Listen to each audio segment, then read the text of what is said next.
I would love to tell you the story about the Searcy Diamond. It's the second largest diamond ever found in the state of Arkansas so far to date.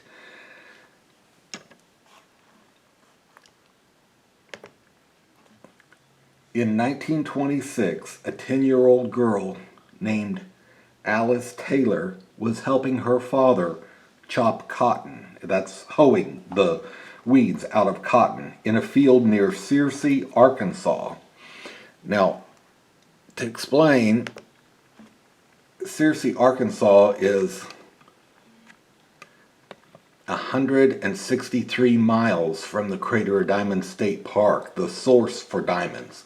Now, how did a diamond get all the way up in Searcy, 163 miles away, when the geology in that area does not lend itself to bearing diamonds? Well, I believe the Caddo Indians, many centuries ago, found a diamond at what is now known as the Crater Diamond State Park near Murfreesboro in southwestern Arkansas, and traded it with other Indians who lived up around Searcy.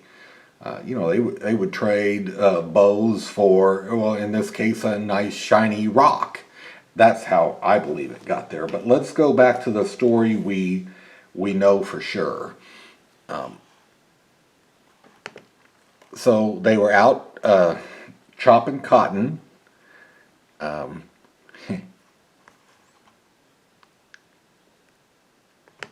Near Searcy, Arkansas, and this is a picture of a little girl gathering up cotton. While the young girl was hoeing around a tree stump, she dug up a pretty shiny pebble. And that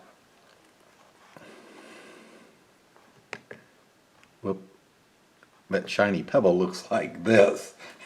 Pretty nice.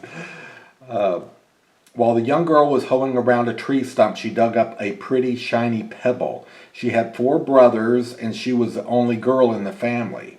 No one else was interested in the lovely rock, so she decided to keep it. Now and then, one of her brothers would borrow her shiny rock when he wanted to play marbles with it. Alice held on to the pretty pebble for many years. When she got older, she married and became known as Mrs. Pelly Howell. Most of the time, she kept her pebble in a leather pouch in a dresser drawer. One day, one of her 5 children got it and took it out onto the front porch to play with it.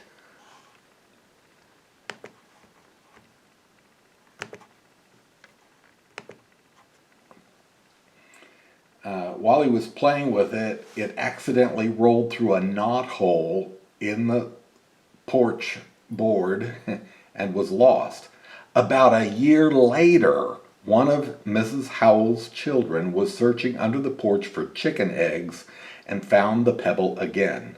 Sometime later, Mrs. Powell took the pretty stone out and accidentally raked it across the stove. It left a mark. This made her wonder if it could be a diamond. She convinced her husband, Pelly, to take her shiny rock into a jewelry store in Searcy for identification.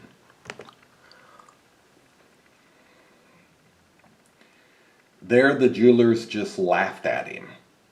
When he returned home with word of the incident, Mrs. Howell became discouraged and did not check into it anymore for a few years.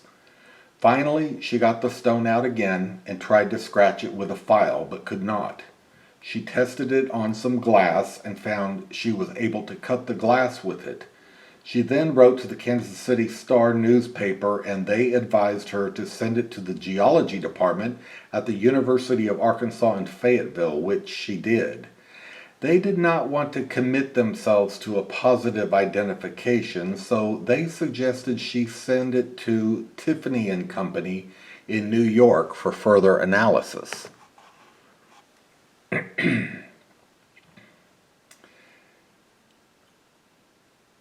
In May of 1946, that company verified that the pretty pebble was indeed a genuine diamond weighing 27.21 carats. In the February 1950 edition of the Gemologist, it was described as follows. Except for a small white crystal visible in the gem, it appears to be very clean. The color of fine cape, plus its high quality, places this gem among the best that have been found on the North American continent. Shortly thereafter, Tiffany and Company offered to purchase the Searcy Diamond, as it had come to be known, from Mrs. Howell for $8,500. She accepted their offer. Now, in my opinion, that seems to have been a tremendously excellent deal for Tiffany and Company, but it was the best offer Mrs. Powell had ever been given for the pretty pebble she had found as a child. She was happy with the exchange. Mrs. Powell was able to buy a house and pay off the mortgage on her parents' farm where she had originally found the diamond 20 years earlier. During those 2 decades, she had most likely struggled financially, especially during the Depression years, while all the time she had unknowingly owned an extremely rare and valuable gem. It is now valued at over $110,000.